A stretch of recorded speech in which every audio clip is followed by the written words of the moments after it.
ସମୃଦ୍ଧତାକୁ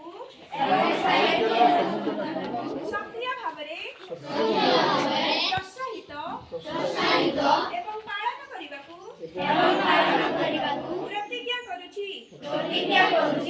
ଦୈନନ୍ଦିନ ଜୀବନରେ ନିଜ ମାତୃଭାଷା ବ୍ୟବହାର କରି ମୁଁ ଅନ୍ୟମାନଙ୍କୁ ମୋର ଭାଷା ସହିତ ପରିଚିତ କରାଇବି।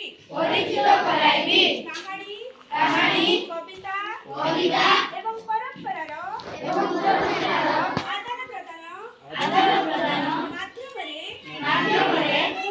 ମୁଁ ଆମ ରାଜ୍ୟ ବାହାରେ ଓଡ଼ିଆ ଭାଷା ସାହିତ୍ୟର ପ୍ରସାର ଏବଂ ପ୍ରଚାରରେ ସହଯୋଗ କରିବି। ଆଜିର ମାତୃଭାଷାରେ ଏଥିପାଇଁ ମୁଁ ଶପଥ ନେଉଛି।